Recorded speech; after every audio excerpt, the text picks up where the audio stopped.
देखिए, जो die sulphide bond होते हैं उसकी बात करेंगे।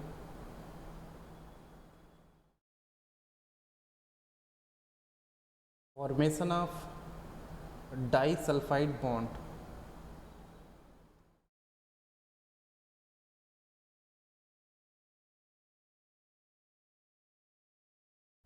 देखिए, अगर मैं डाई सल्फाइड बॉन्ड फॉर्मेशन की बात करता हूँ,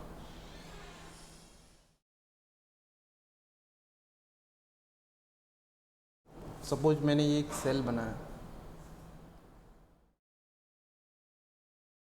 और ये न्यूक्लियस है और न्यूक्लियस में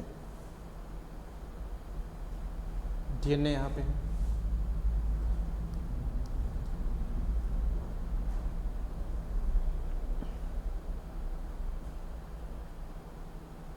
ये एंडोप्लाज्मिक रेटिकुलम है।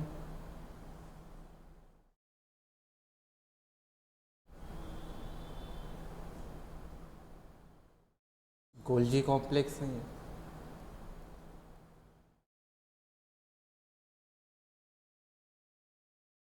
लाइसोसोम,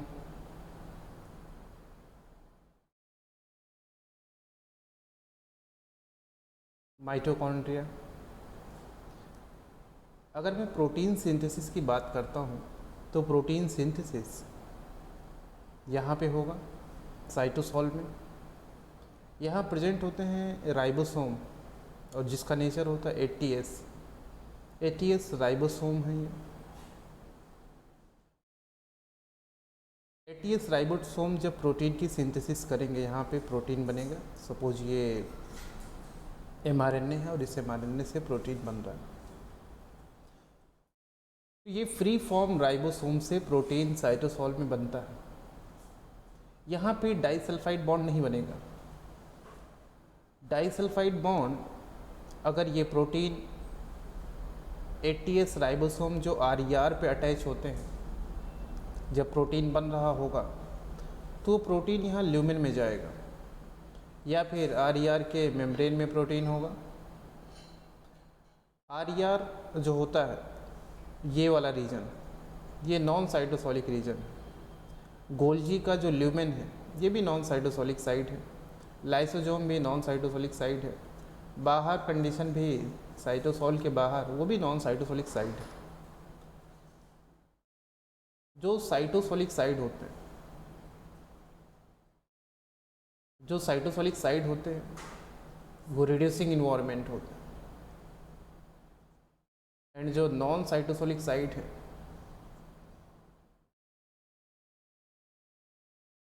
ये नॉन रिड्यूसिंग इन्वायरमेंट है।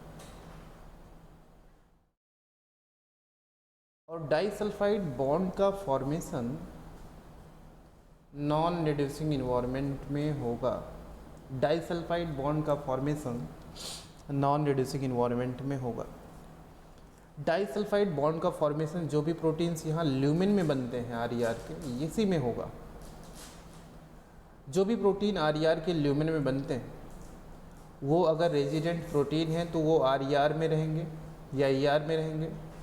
अगर वो एक्सपोर्ट प्रोटीन है तो वो वेस्किल के थ्रू प्रोटीन जो है गोल्जी में पहुंच जाएंगे, इंट्रा गोल्जी मूव करेंगे। ये प्रोटीन लाइसोसोम को टारगेट हो सकते हैं या ये प्रोटीन किसी सिक्रेटरी वेस्किल के through the process of exocytosis protein releases outside of the cell. तो ऐसा कंडीशन भी होता है कि प्रोटीन सिक्रेटरी वेस्किल के थ्रू बाहर रिलीज होते हैं। जितने भी हार्मोन्स आप देखते हैं ग्लैंड से रिलीज होते हैं वो सारे प्रोटीन आरईआर के जो राइबोसोम है एटीएस यहाँ पे सिंथेसाइज होते हैं। आरईआर इसलिए बोलते हैं क्योंकि राइबोसोम उस समय अटैच रहता है रफ एंडोप्लाज्मिक रेटिकुलम। अगर यही आरईआर अगर यहीं पे राइबोसोम अटैच ना हो तो उसको हम एसीआर बोलेंगे। गोल्जी के थ्रू ये प्रोटीन आगे मूव करेगा। यहीं जितने भी प्रोटीन्स आप मेम्ब्रेन में देखते हैं जो कि ट्रांस मेम्ब्रेन प्रोटीन होते हैं, सपोज मैंने एक मेम्ब्रेन में प्रोटीन बनाया, ये इसका एन टर्मिनस है और सी टर्मिनस साइटोसॉलिक है। इस प्रोटीन की सिंथेसिस भी एटीएस राइबोसोम पे होगा, वो भी आरईआर के मेम्ब्रेन पे।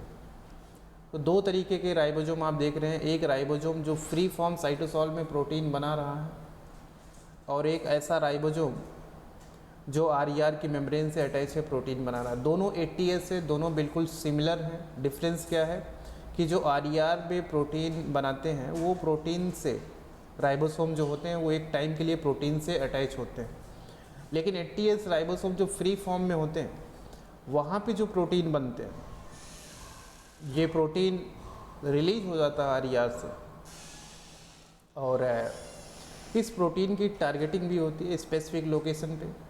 ये प्रोटीन माइटोकॉन्ड्रिया में जा सकते हैं, ये प्रोटीन न्यूक्लियस में, ये प्रोटीन पेरोक्सीसोम में जाते हैं, या ये प्रोटीन रेजिडेंट प्रोटीन साइटोसॉल में ही रहेंगे अगर इनके पास सिग्नल ना हो कोई टारगेटिंग। लेकिन जो प्रोटीन आरईआर में बनते हैं, आरईआर के मेम्ब्रेन पे सिंथेसाइज होते हैं, हालांकि प्रोटीन की सिंथेसिस दोनों जगह साइटोसॉल में ही होते हैं, क्योंकि राइबोसोम साइटोसॉल में ही प्रेजेंट है। आरईआर पे अटैच है तो साइटोसॉलिक साइट से ही अटैच है। तो प्रोटीन ल्यूमेन में अगर गया तो वो प्रोटीन अगर एक्सपोर्ट प्रोटीन है तो उसे बाहर ही जाना है सेल के, या उसको लाइसोसोम में आप ट्रांसपोर्ट कर सकते हैं, या मेम्ब्रेन बाउंड प्रोटीन है अगर वो प्लाज्मा मेम्ब्रेन, तो वो आरईआर के मेम्ब्रेन पे होगा during synthesis. Disulphide bond formation cytosolic protein में नहीं होता। कोई भी प्रोटीन साइटोसॉल में होते हैं तो वहाँ डाइसल्फाइड बॉन्ड आपको नहीं मिलेगा, क्योंकि डाइसल्फाइड बॉन्ड जो होता है वो ऑक्सीडाइज फॉर्म होता है, और रिड्यूसिंग इन्वायरमेंट में डाइसल्फाइड बॉन्ड रिड्यूस हो सकता है, डाइसल्फाइड बॉन्ड रिड्यूस हो सकता है। नॉन साइटोसॉलिक साइट जो होता है, जो मैंने यहाँ पे येलो कलर से दिखाया है सब जगह, डाइसल्फाइड बॉन्ड यहाँ पे हो सकता है। देखें, जैसे मैं यहाँ पे अगर ये प्रोटीन बनाता हूँ तो मान लीजिए कि यहाँ पे एक सिस्टीन रेसिड्यू है, यहाँ पे एक सिस्टीन रेसिड्यू है। ये सिस्टीन रेसिड्यू किसी एक पॉलीपेप्टाइड चेन में हो सकते हैं, या अलग अलग पॉलीपेप्टाइड चेन के बीच में भी डाइसल्फाइड बॉन्ड होगा। ये पास में हो सकते हैं या डिस्टेंटली लोकेटेड हो सकते हैं। सिस्टीन रेसिड्यू का साइड चेन जो होता है सल्फाइड्रिल ग्रुप यहाँ पे होता है, एसएच ग्रुप। और जो ये एसएच ग्रुप है, ये बताओ रिड्यूस फॉर्म है या ऑक्सीडाइज फॉर्म? तो ये है रिड्यूस फॉर्म। अब यहीं पे अगर डाइसल्फाइड बॉन्ड बनना होगा तो हमारे पास खास एंजाइम है पीडीआई, आरईआर का एंजाइम है ये पीडीआई, प्रोटीन डाइसल्फाइड आइसोमरेज।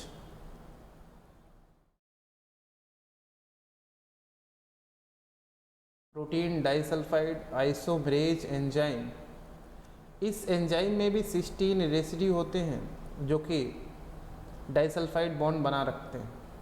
ये ऑक्सीडाइज फॉर्म है, और जैसे ही इन प्रोटीन के बीच में डाइसल्फाइड बॉन्ड बना, यहाँ पे डाइसल्फाइड बॉन्ड बना, सिस्टीन में जो सल्फ़र है साइड चेन में उनके बीच में इंटरेक्शन हुआ, तो यहाँ डाइसल्फाइड बॉन्ड का फॉर्मेशन हुआ।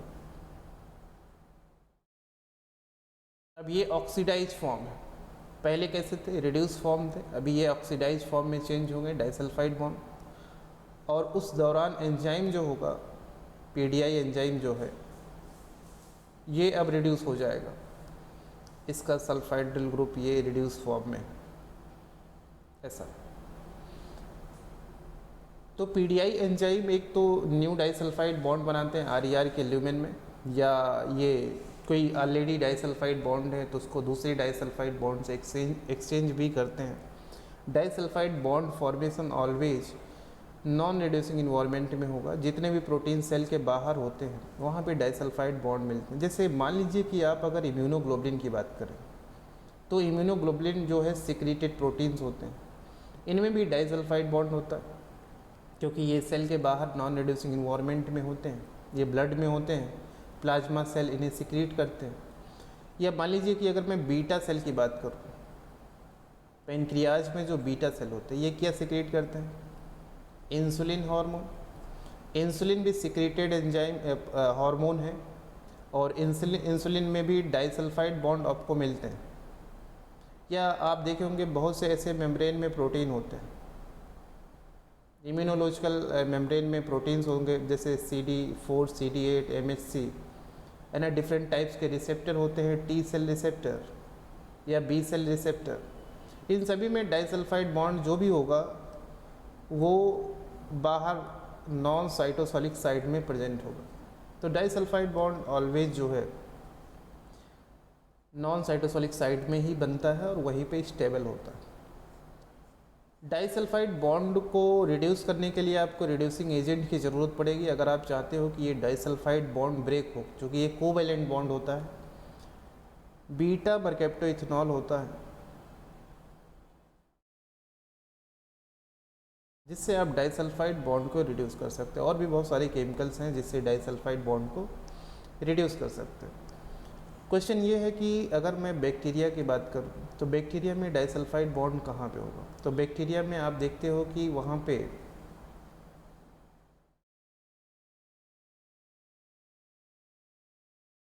यहाँ पे बैक्टीरिया में आप देखते हो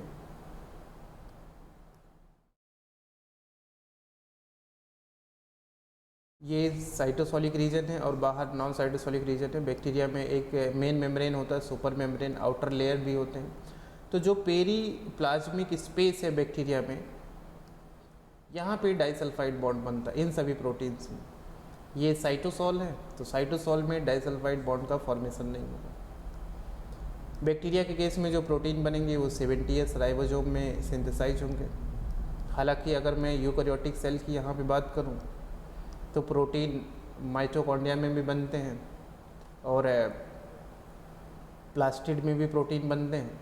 इनके खुद के, अगर मैं प्लास्टिड बना रहा हूँ तो इनके खुद के पास DNA और राइबोसोम होते हैं, वो प्रोटीन बनाते हैं। अगर मैं ये प्लांट सेल की बात करता हूँ तो यहाँ पे प्लास्टिड होगा, लेकिन लाइसोसोम की जगह पे वैक्यूल होगा। और इनमें भी डाइसल्फाइड बॉन्ड यहाँ के प्रोटीन में भी बनता है। माइटोकॉन्ड्रिया एंड क्लोरोप्लास्ट के जितने भी प्रोटीन्स होते हैं उसमें more than 90% protein nuclear DNA 80S ribosome से ट्रांसलेट होके पहुँचते हैं, ट्रांसपोर्ट होते हैं, और उस टाइप के ट्रांसपोर्टेशन को ट्रांस मेम्ब्रेन ट्रांसपोर्टेशन बोलते हैं।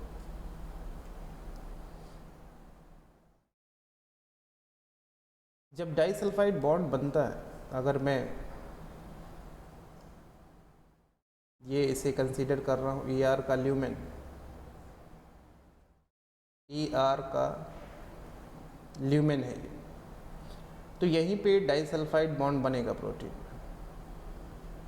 2 सिस्टीन रेसिड्यू के बीच पे डाइसल्फाइड बॉन्ड बनेगा और इसकी सिंथेसिस के लिए protein disulphide isomerase important role play करना। तो PDI एंजाइम जो है, जब डाइसल्फाइड बॉन्ड बनता है तो यहाँ से इलेक्ट्रॉन जो है PDI के पास ट्रांसफ़र होता है और फाइनली PDI से इलेक्ट्रॉन ट्रांसफ़र होते हैं RER के ल्यूमिनल साइड में प्रेजेंट होते हैं ERO1, और ये जो है इलेक्ट्रॉन को रिसीव करते हैं। RER के ल्यूमिनल साइड में एक ख़ास प्रोटीन प्रेजेंट होता है ERO1 जो कि इलेक्ट्रॉन को रिसीव करता है। डाइसल्फाइड बॉन्ड फॉर्मेशन अगर मैं बैक्टीरिया में बताऊं, सपोज ये बैक्टीरियम का मेम्ब्रेन है, इधर साइटोसॉल, ये पेरी प्लाज्मिक स्पेस, तो यहीं पे डाइसल्फाइड बॉन्ड होगा बाहर। 2 सिस्टीन रेसिड्यू होंगे और उनके बीच में डाइसल्फाइड बॉन्ड बनेगा। जब डाइसल्फाइड बॉन्ड बनता है तो यहाँ से इलेक्ट्रॉन रिलीज होगा। ये इलेक्ट्रॉन जो है एक ख़ास एंजाइम होता है DSBA जो कि PDI के जैसा होता है, यूकैरियोटिक PDI के जैसा। ये इलेक्ट्रॉन रिसीव करेगा, फिर यहाँ से इलेक्ट्रॉन ट्रांसफ़र होता है DSBB और फाइनली ये इलेक्ट्रॉन ट्रांसफ़र कर देते हैं यूबिक्विनोन के पास। तो इस तरीके से ध्यान देना, जिसके पास इलेक्ट्रॉन होते हैं, मैं अगर यहाँ पे एक प्रोटीन A बनाऊँ, एक कोई मॉलिक्यूल B है, एक C है, अगर इनके पास इलेक्ट्रॉन है तो ये रिड्यूस फॉर्म में, और जैसे ही इन्होंने इलेक्ट्रॉन B को दिया तो ए से इलेक्ट्रॉन चला गया, अब ए कैसा हो जाएगा, ऑक्सीडाइज फॉर्म में। ए चेंज हो जाएगा ऑक्सीडाइज फॉर्म, बी रिड्यूस हो गया। बी ने इलेक्ट्रॉन सी को ट्रांसफ़र किया तो अभी सी रिड्यूस हो गया और बी ऑक्सीडाइज हो गया। तो इस तरीके से इलेक्ट्रॉन ट्रांसफ़र होता है। जिसके पास इलेक्ट्रॉन लेने की टेंडेंसी ज़्यादा होती है, या कह सकते हो रिडक्शन पोटेंशियल हाई होता है, वो इलेक्ट्रॉन तेज़ी से रिसीव करता है।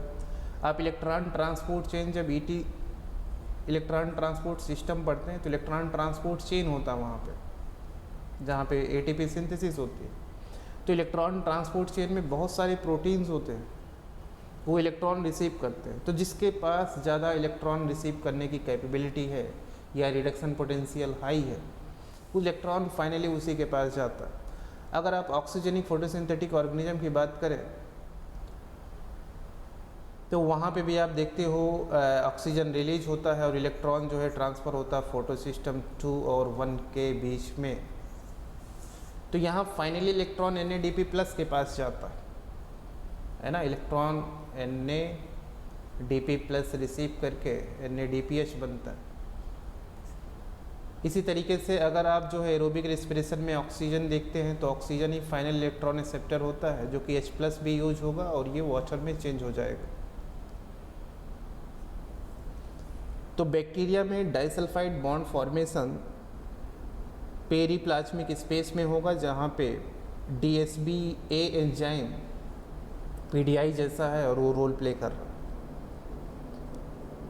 तो ये था प्रोटीन में डाइसल्फाइड बॉन्ड कैसे बनते हैं। 2 सिस्टीन रेसिड्यू रिड्यूस फॉर्म में होते हैं, जब वो डाइसल्फाइड फॉर्म में आएंगे फॉर्मेशन करेंगे तो ऑक्सीडाइज फॉर्म होगा।